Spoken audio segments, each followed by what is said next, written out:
Hello friends, नमस्ते। I hope you all are good. Welcome back to Vidya Setu app. I hope आप सभी की upcoming exam की तैयारी जो है अच्छी चल रही होगी।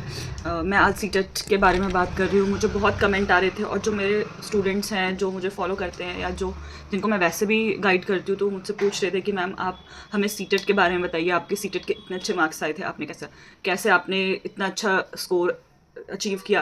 तो मेरे जो सीटेट में एग्ज़ाम है वो दोनों फर्स्ट पेपर 1 और पेपर 2 में 120 प्लस है। तो आई होप आप उससे अंदाज़ा लगा सकते हो कि जो मेरा मेरी जो स्ट्रेटेजी रही होगी या मैंने जो अचीव करा है वो कैसे किया है।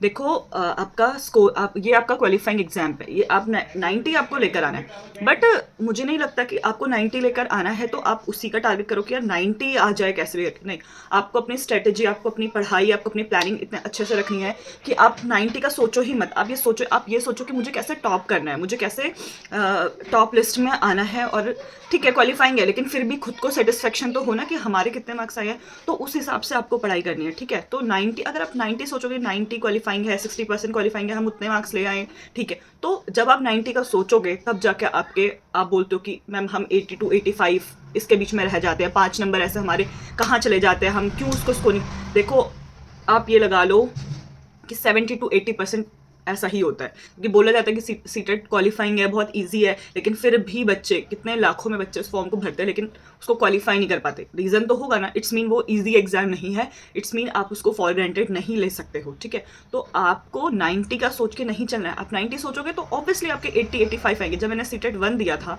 जब मैंने सीटेट पहली बार दिया था, तो मैं भी ये सोच के चली थी कि हाँ चलो मेरा इतना हो गया है, मेरा 90 तो ईजिली आ जाएगा। 90 क्या है, ये तो हम बिना पढ़े भी ले आएंगे। थोड़ा बहुत पढ़ा, कॉन्सेप्ट थोड़ा बहुत अंडरस्टैंडिंग डेवलप करी और जाके एग्जाम दे दिया। लिटरली मेरे 85 86 जो मेरे इतने नंबर आए, मैं इतना डिसअपॉइंट हुई थी कि मेरे इतने कम नंबर, सिर्फ मैं 4 नंबर से रह गई। पर गाइस, यही होता है फ्रेंड्स, यही होता है।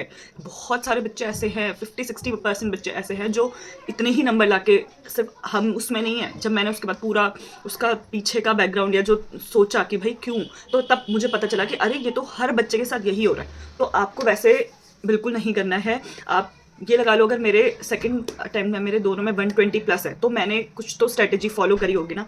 तो वही आपको सोचना है कि ऐसा क्या करना है, वो मैं आज आपको बताने वाली हूँ। लिटरली मेरे पास बहुत मैसेज आए थे कि सीटेट का बताओ, सीटेट का बताओ। आप टीचिंग लाइन में हो, आप केवीएस एनवीएस या आप डीटीपीएसबी का एग्जाम दे रहे हो, तो आपने ईएमएस के भी आपके नंबर इतने अच्छे आए हैं, तो ऑब्वियसली आप ये भी बोल रहे थे कि आपका साइकोलॉजी बहुत अच्छा है। तो आप ऐसा क्या करते हो जो आपके 70 प्लस आ गया, या ऐसा क्या हुआ, या आपके सीटेट में इतने अच्छे नंबर कैसे आ गए। तो मैं आज आपको बताऊंगी कि आपको क्या स्ट्रेटेजी फॉलो करनी है, कहाँ मैंने गलती करी और मेरे उतने अच्छे, मतलब 120 भी मुझे कम लगते हैं, मेरे 120 आ गए थे। तो और मैं आपको कैसे मोटिवेट करूँ कि आपके 120 से भी ऊपर आए, अब 150 145 का टारगेट लेके जाए, तब जाके आपके 120 प्लस आपके मार्क्स आएंगे, ठीक है।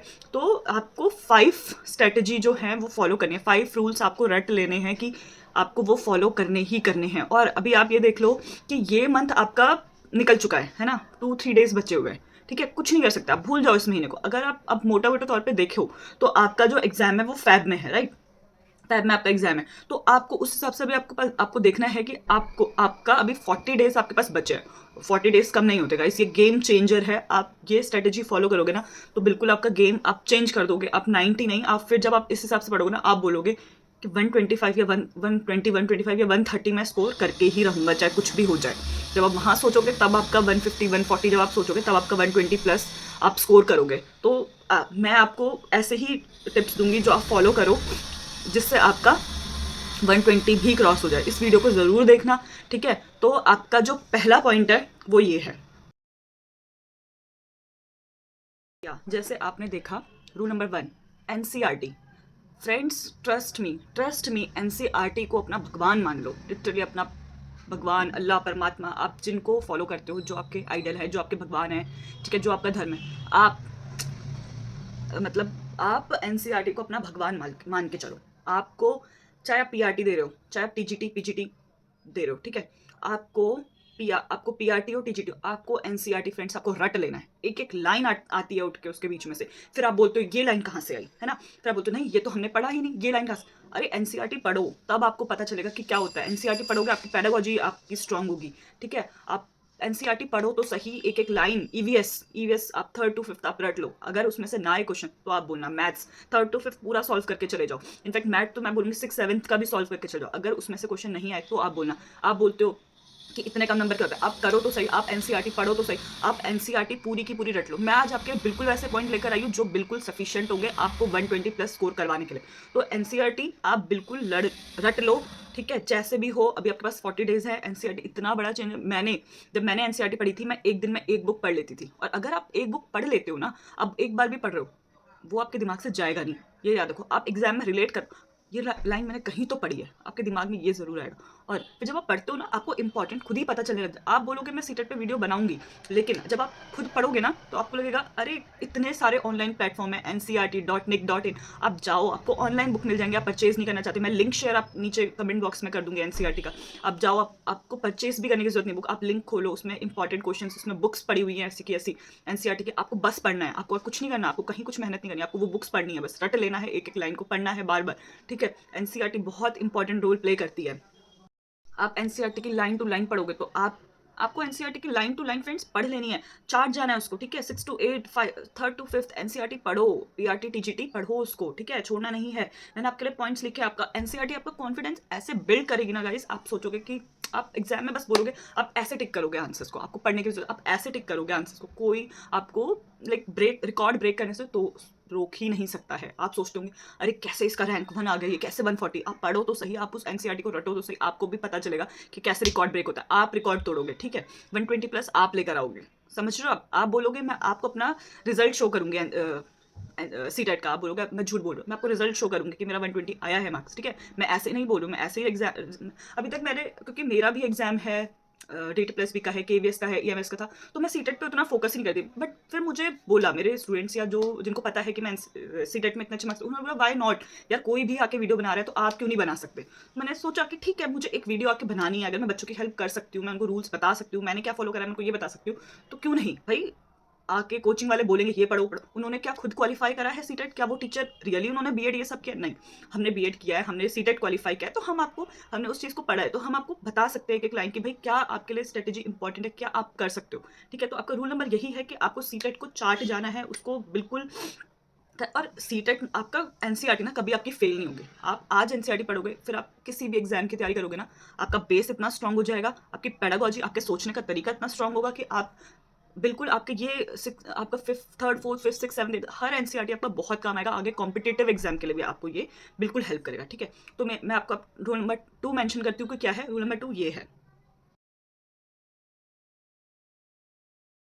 यस फ्रेंड्स, रूल नंबर 2 आपका है PYQs, previous year question papers. आपको बिल्कुल एक के एक क्वेश्चन पेपर सॉल्व करके जाना है। आपको आप देख लेना, आप 2018 से 2025-24 के अगर आप क्वेश्चन पेपर सॉल्व करके चले गए previous year, line to line आपको वहाँ पे मिलेगा। आप बोलोगे अरे ये तो मैंने प्रीवियस ईयर में देखा है। गाइस कुछ ही इंपॉर्टेंट होता है, हर चीज़ इंपॉर्टेंट नहीं होता। आप जब उसका एनालाइज करोगे ना तो आपको इंपॉर्टेंट टॉपिक्स पता चलेंगे, आपको पता चलेगा कि आपको कौन से सब्जेक्ट में क्या पढ़ना है, ठीक है। आप प्रीवियस ईयर देखो तो सही, क्या हमारा जो सिलेबस है वो चेंज हो जाएगा, या किसी ने कोई थ्योरी बोली है साइकोलॉजी में, पेडागोजी में, सीडीपी में, क्या वो चेंज हो जाएगा, क्या आपकी ईवीएस की बुक चेंज हो जाएगी, या सिलेबस चेंज हो जाएगा लास्ट में। नो, जो उन्होंने बोला है एटलीस्ट आप एनालाइज तो करो पीवाईक्यू, क्यों कैसे आ रहे हैं लोगों के 130 140 145 मार्क्स, उन्होंने एनालाइज किया, उन्होंने पीवाईक्यूज पूरे सॉल्व करके जाओ, रट लो उसको पीवाईक्यूज को, उसको सॉल्व करो, उसको एनालाइज करो, उसको समझो, उसके पीछे की पेडागोजी समझो कि आपको एनसीईआरटी आपको सीटेट क्या आपको समझाने की, आपसे पूछने की कोशिश कर रहा है, आपसे क्या जानने की कोशिश कर रहा है, उसको अच्छे से रट लो, उसको अच्छे से देख लो। पेपर का पीवाईक्यू पेपर्स का पोस्टमार्टम कर दो, आप बिल्कुल सच बोलो, पोस्टमार्टम कर लो, उसको अच्छे से पढ़ लो। देखो मैं पॉइंट्स लिख कर लाई हूँ, आपके लिए बना के लाई हूँ, ठीक है। एनालाइज करो आपके नंबर कहाँ कम आ रहे हैं। अगर आप फुल मॉक टेस्ट दो, आप 2 वीक में मैं बोलूँगी 2 से 3 मॉक टेस्ट, आप फुल मॉक टेस्ट दो, एनालाइज करो कि कहाँ आपके नंबर कम आ रहे हैं, कहाँ पे, उसको ऐसे ही मत छोड़ो, उसको अच्छे से एनालाइज करो, उस टॉपिक को क्लियर करो, ठीक है। जहाँ नंबर कम आ रहे हैं उस वीक नंबर कम आ रहे हैं ना, नेक्स्ट वीक उसको ज़्यादा टाइम दो, उसको क्लियर करो, कुछ छोड़ के मत जाओ। एक बार पढ़ने से गाइस कुछ नहीं होगा, आपने सोचा कि पढ़ लिया हो गया, नहीं, उसको बार बार पढ़ो, उसको एनालाइज करो, रिवीजन दो। लास्ट का 1 मंथ या 15-20 डेज आप अपने रिवीजन पे रखो, फटाफट अपना सिलेबस जो है वो कंप्लीट करो और रिवीजन करो जितना हो, जितने से ज़्यादा हो सके। हर साल क्वेश्चन रिपीट होते हैं, हर साल क्वेश्चन रिपीट होते हैं, आपको बस वही देखना है, आपको वही समझना है। जब आप 3-4 साल के पीवाईक्यूज़ निकालोगे, आप उसमें भी देखोगे जो क्वेश्चन है वो रिपीट हो रहे हैं, तो उसको देखो भाई, वो इंपॉर्टेंट है, वो वो बार-बार आपके रिवाइज़ हो रहे हैं, क्यों हो रहे हैं वो? क्यों आ रहे हैं बार-बार? क्यों रिपीट हो रहे हैं? क्योंकि वो इंपॉर्टेंट है। जो चीज़ इंपॉर्टेंट होती है, वो इंपॉर्टेंट होती है, उसके पीछे की थ्योरी समझो, उसको जानो कि क्यों वो इंपॉर्टेंट है, क्यों वो बार-बार आ रहे हैं, ठीक है? 2018 से 2022-23 के सारे क्वेश्चन पेपर छान मारो, सब उसको पोस्टमार्टम कर दो उसका बिल्कुल। सीबीएसई को मतलब सोच के पढ़ो कि सीबीएसई आपसे क्या पूछना चाहता है, ठीक है? एनसीईआरटी ने ऐसा दिया है उसमें, तो क्यों दिया है बुक में, उसको सोचो। सीबीएसई आपसे क्या पूछना चाहता है, उसको सोचो, ठीक है? तो आपको पीवाईक्यूज, रूल नंबर 2 पीवाईक्यूज आपको पूरे रट लेने हैं, पूरे एनालाइज करने हैं। अब जो हम रूल नंबर 3 वो ये है। यस फ्रेंड्स, तो हमारा रूल नंबर 3 है मॉक टेस्ट। मॉक टेस्ट दो, ठीक है? और उसमें टाइम मैनेजमेंट बहुत इंपॉर्टेंट है। टाइम, अगर आपको पूरा एग्जाम आता है और लेंदी होकर आपका एग्जाम छूट जाता है या आप क्वेश्चन ही नहीं समझ पा रहे हो, तो फिर उतना पढ़ने का कोई फायदा ही नहीं है। आप पीवाईक्यूज दो, आप मॉक टेस्ट दो, आप टाइम मैनेजमेंट करो। आपको पता है 30 क्वेश्चन अगर आपके पेडागोजी में आ रहे तो वो 30 मिनट में हो जाने चाहिए, उससे पहले हो जाने चाहिए। Time management is very very very very important. Time management आपको करना पड़ेगा, सीखना पड़ेगा। आज टेस्ट दोगे थोड़ा टाइम लगेगा, लेकिन अगर उसको रिवाइज बार बार उसको दोगे तो आपका टाइम भी मैनेज होगा। ये आपको बिल्कुल ध्यान रखना है कि आपको टाइम, कितने बच्चे होते हैं बहुत अच्छा करते हैं, टाइम मैनेजमेंट करना नहीं आता, सब पढ़ के चले जाते हैं, टाइम मैनेजमेंट उनको नहीं आता। आपको टाइम मैनेजमेंट बहुत अच्छे से करना है। हर फ्रिक्वेंटली आपको बार बार मॉक टेस्ट देने हैं। सी टेट आप टेक्स्ट बुक का आप मॉक टेस्ट परचेज करो, जो मर्जी करो, बट आपको बार बार मॉक टेस्ट देने हैं, ठीक है? फ्रिक्वेंटली वीक में 2 से 3, मैं आपको दोबारा बोलूंगी, वीक में 2 से 3 फुल मॉक टेस्ट दो। आपको टाइमिंग पता चलेगा कि आप कितने छूट, जब तक आप फुल मॉक टेस्ट नहीं दोगे आपको कैसे पता चलेगा कि आप उतनी देर में सारे क्वेश्चन अटेम्प्ट कर पा रहे हो या नहीं कर पा रहे। जिस जिस जिस सब्जेक्ट में आप लैक कर रहे हो, जहाँ पे आपका ज़्यादा टाइम, उसको टाइम दो गाइस, उसको पढ़ो अच्छे से, उसमें बार बार उसके topic wise, subject wise, chapter wise आप मॉक टेस्ट दो, ज़रूर बेनिफिशियल होगा, ठीक है? नेगेटिव मार्किंग पे ध्यान दो कि नेगेटिव मार्किंग क्या हो रहा है, कहाँ पे आप इंप्रूव कर सकते हो, उसको नेक्स्ट वीक इंप्रूव करो, ठीक है? यही बोलूंगी रूल नंबर 3। आपका रूल नंबर 3 यही है कि आपको बार बार पीवाईक्यूज आपको आपको देखने हैं, आपको मॉक टेस्ट देना है, ठीक है? आपको वीकली मॉक टेस्ट देना है, ठीक है? फ्रेंड्स, आप ये समझने की कोशिश करो कि क्यों बच्चे इसमें रह जाते हैं, क्यों क्लियर नहीं कर पाते सिर्फ 60% होने के बाद भी। आप ये देखो, नेगेटिव मार्किंग नहीं है। नेगेटिव मार्किंग होता तो फिर क्या होता? 1-2%, 4-5-10% बच्चे जो हैं वो सिर्फ क्लियर कर पाते। नेगेटिव मार्किंग होने के बाद भी उसको, नेगेटिव मार्किंग नहीं है उसके बाद बच्चे उसको क्लियर नहीं कर पा रहे, क्यों? ऐसा क्या क्या ऐसा रीज़न है कि वो क्लियर नहीं कर पा रहे? आपको ये चीज़ सोचनी चाहिए। इट्स मीन जो एग्ज़ाम है वो ईजी नहीं है। आप सोच ही नहीं पा रहे कि आपसे एग्जामिनर क्या पूछना चाहता है, ठीक है? आपको ये देखना पड़ेगा कि नेगेटिव मार्किंग होने के बाद भी आप कहाँ लैग कर रहे हो, आप टाइम मैनेज नहीं कर पा रहे आप अपना, तो आपको टाइम मैनेजमेंट पे ध्यान देना पड़ेगा, आपको टाइम मैनेजमेंट करना पड़ेगा। पेपर लेंदी आएगा, आप क्या करोगे वहाँ पे जब आप टाइम मैनेजमेंट ही नहीं कर पाओगे? पेपर लेंदी आएगा, आपको आते हुए भी आप देखोगे आपके आपके क्वेश्चन छूट गए, आप नहीं अटेम्प्ट कर पाए उन क्वेश्चन को, जबकि आपको आते होंगे। तो इसलिए टाइम मैनेजमेंट करना, पीवाईक्यूज देना बहुत इंपॉर्टेंट है। टाइम मैनेजमेंट आपका बहुत क्रूशियल पार्ट है, ओके? तो ठीक है, अब ये पॉइंट हम खत्म करके अब हम स्टार्ट करते हैं पॉइंट नंबर 4। सो हमारा पॉइंट नंबर 4 है टैग वर्ड्स, और जो एलिमिनेशन मेथड है आपका, आपके क्या इंपॉर्टेंट टैग वर्ड्स हैं जो आपको छोड़ने हैं, जो नेगेटिव हैं, और क्या पॉजिटिव हैं जो आपको देखकर आंसर को सिर्फ यूं टिक कर देना है, कि क्या ऐसे पॉइंट्स है जो आपको देखते ही क्रॉस और देखते ही टिक करना है। एलिमिनेशन मेथड आपको समझना है, ठीक है? आपको देखना है कि क्या कीवर्ड, क्या नेगेटिव वर्ड्स हैं, जैसे पनिशमेंट, जहाँ पे पनिशमेंट आ रहा है, इग्नोर आ रहा है चाइल्ड के लिए कि पनिशमेंट दो, उसको इग्नोर करो, बिल्कुल क्रॉस कर दो, क्रॉस कर दो उस आंसर को, उस पॉइंट को ही क्रॉस कर दो जहाँ पे ये पॉइंट आ रहा है, जहाँ पे टेक्स्ट बुक सेंटर आ रहा है, क्रॉस करो। जेंडर इनइक्वालिटी आ रहा है, क्रॉस करो, ठीक है? ये आपके नेगेटिव वर्ड्स हैं, इनको आपको बिल्कुल इग्नोर कर देना है, कट कर देना है, ठीक है? आपको आपको स्टूडेंट चाइल्ड क्या चाहता है, चाइल्ड के लिए कहाँ बेनिफिशियल होगा, क्या चाइल्ड के लिए बेनिफिशियल। अगर आप एक बच्चे हो तो आप अपने लिए क्या सोचोगे कि टीचर आपके साथ कैसे बिहेव करे, टीचर आपके साथ कैसे रहे, आपको ये सोचना पड़ेगा। तब जाके आपके जो आंसर होंगे ना वो ठीक होंगे। तो उस पैडागोजी, उस सीडीपी को, आप साइकोलॉजी को आप समझो। जहाँ ये वर्ड्स दिखे जो मैंने बोले हैं, पनिशमेंट, इग्नोरेंस, बच्चे की टेक्स्ट बुक सेंटर, क्रॉस कर दो, इग्नोर, तुम इसको उसको इग्नोर कर दो, ठीक है? सही आंसर आपको अपने आप मिलेगा। गलत को एलिमिनेट करोगे तो आंसर सही अपने आप मिलेगा। कहाँ किस क्वेश्चन में नहीं मेंशन किया, नॉट मेंशन किया, उसको अंडरलाइन करो, फिर उस हिसाब से आंसर देखो। कई बार होता है नहीं लिखा होता है, गलत वाला चुनना होता है, नॉट लिखा होता है, आप सही आंसर, आप जो सही वाला पार्ट है उसको टिक करके आ जाते हो, गलत वाले पार्ट को भूल जाते हो, छोड़ देते हो। मेरे साथ भी ये स्टार्टिंग में गलती हुई थी, इसलिए मैं आपको अच्छे से बता सकती हूँ कि जहाँ पे जिस क्वेश्चन में नहीं पूछा गया है आप उसको ध्यान देकर ही आंसर टिक करो, ये होता है। और ये जब भी होगा जब आप बार बार मॉक टेस्ट दोगे, तभी आप इस चीज़ को सीख पाओगे, इस चीज़ को समझ पाओगे। जहाँ पे गिव अपॉर्चुनिटी टू स्टूडेंट है, एक्टिव पार्टिसिपेशन है, मल्टीलिंग्विज्म है, ठीक है, जहाँ पर आपका सोशली बच्चा इन्वॉल्व हो रहा है, जहाँ पे वो लर्निंग बाय डूइंग कर रहा है, इस चीज़ को आप देखते ही देखो टिक, सही आंसर वही उसको टिक कर दो, ठीक है। ऐसे आप पहचान सकते हो, ठीक है। पेडागोजी, ये जब पेडागोजी में आपके बहुत काम आएगा ये चीज़ की नेगेटिव पॉजिटिव कहाँ पर है। और आपको ये भी पता है कि जब आप अलग से जो आपका सीडीपी वाला पार्ट होता है 30 मार्क्स का, उसके अलावा जो आपके सब्जेक्ट होते हैं मैथ्स ईवीएस, इसमें भी आपकी पेडागोजी आती है, ये आप भूलो मत, आपकी सब्जेक्ट में भी पेडागोजी पूछी जाती है। जब आप वहाँ पेडागोजी समझोगे 30 नंबर वाली, तो आपकी ये वाली पेडागोजी जो सब्जेक्ट पेडागोजी है कभी गलत ही नहीं होगी। आपको negative points like negative word को आपको ध्यान रखना है, पॉजिटिव वर्ड को ध्यान रखना है, ठीक है। क्वेश्चन क्या पूछना चाहता है एग्जामिनर, आपसे क्या पूछना चाहता है, पहले आप क्वेश्चन को समझो। क्वेश्चन समझना भी अपने आप में एक आर्ट है, क्वेश्चन को आपको समझना पड़ेगा तभी। तो हमारा जो फोर्थ पॉइंट था वो था हमारा की पॉइंट्स को, की वर्ड को अपना क्या कहते हैं, क्या आपसे क्वेश्चन पूछ रहा है, ठीक है। एलिमिनेशन मेथड, गलत गलत गलत, लास्ट में एक दो बचेंगे, उसमें आपको बिल्कुल परफेक्ट वाले पे जाना है जहाँ पे आपसे परफेक्टली पूछा है। कभी कभी ऐसा होता है दो ऑप्शन आपको सही लगते हैं, लेकिन दोनों में से किसमें पूरा कंक्लूजन मिक्स है वो आपको देखना है, वो आपका आंसर सही होगा, ठीक है। बहुत में ऐसा होता है दो आंसर आपको लगेंगे ये भी ठीक लग रहा है ये भी ठीक लग रहा है, लेकिन आपको देखना है होलसम की पूरा मिला के आपको कौन सा एग्जैक्ट लग रहा है कि ये तो इसके अंदर भी आ सकता है, ये वाला पार्ट तो इस पॉइंट के अंदर भी आएगा, तो जो पार्ट जिस पॉइंट के अंदर आ जाएगा वो ठीक है, ठीक है। आपको होल देखना है पूरा कि क्या सही है क्या गलत है। तो ऐसे आप एलिमिनेशन मेथड करके अपने वर्ड्स को देखकर आप बिल्कुल सही आंसर डिसाइड कर सकते हो, ठीक है। तो ये हुआ हमारा फोर्थ पॉइंट। अब हमारा फिफ्थ पॉइंट है ये फ्रेंड्स। तो आपका रूल नंबर 5 है कंसिस्टेंसी। आपको चाहे कोई फेस्टिवल हो, कुछ भी, होली, दिवाली, ठीक है, आपका कुछ भी फेस्टिवल आ रहा है, वैलेंटाइन डे आएगा, आपका न्यू ईयर आएगा, आपका कुछ भी आएगा, आपको बिल्कुल अपनी कंसिस्टेंसी छोड़नी नहीं है, आपको कंसिस्टेंसी में रहना चाहिए। जो कंसिस्टेंट है जो बच्चा, वो 120 का 130 140 प्लस मार्क्स लेकर आएगा, ये ध्यान रखना।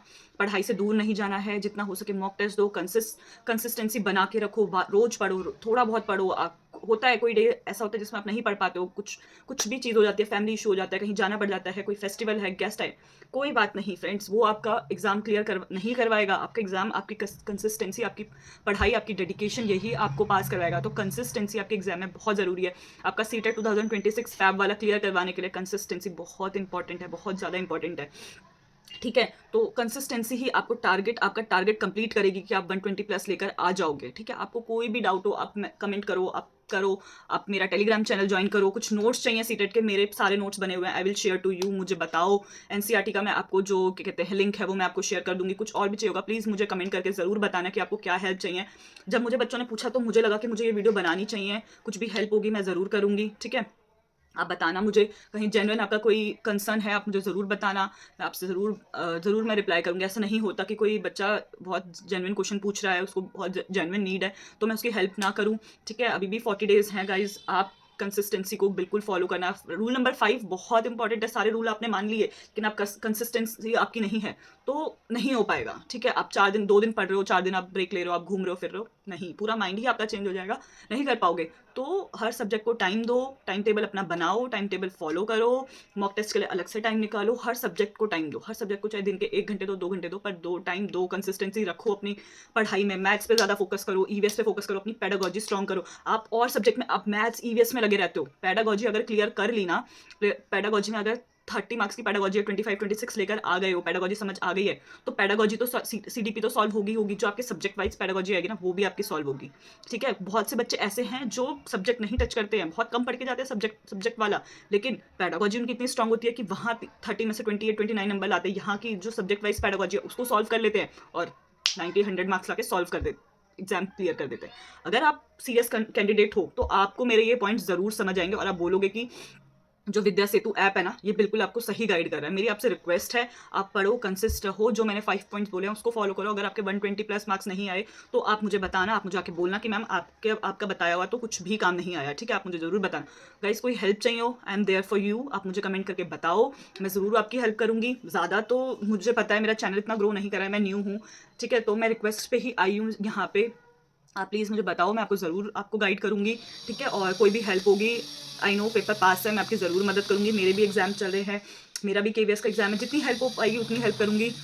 सो गाइज यही 5 रूल्स थे आई होप आपको मेरी वीडियो पसंद आई हो। मैं आपकी ही तरह एक स्टूडेंट हूँ, मैं पढ़ रही हूँ, तो मैं आपको सही गाइड कर सकती हूँ। मैं उसी लाइन में हूँ, मैं उस लेवल पे नहीं पहुँच पाई कि मैं आपको बस एक नॉर्मल आके ज्ञान देकर चली जाऊँ। नहीं, मैं उस चीज़ को समझती हूँ, मैंने भी सीटेट क्लियर करा है, मैं भी एग्ज़ाम्स दे रही हूँ। आपकी प्रॉब्लम्स मैं रिलेट कर सकती हूँ। जब हम पढ़ते हैं तो हमें भी ऐसे टीचर चाहिए होते हैं जो हमें गाइड करें, तो मैं आपको समझ सकती हूँ। तो प्लीज़ कोई भी हेल्प चाहिए हो तो मुझे ज़रूर बताना। आई hope you like this video. अगर आपको मेरी वीडियो पसंद आई हो तो शेयर करना, ताकि ज़्यादा से ज़्यादा लोगों के बीच में ये वीडियो जा सके।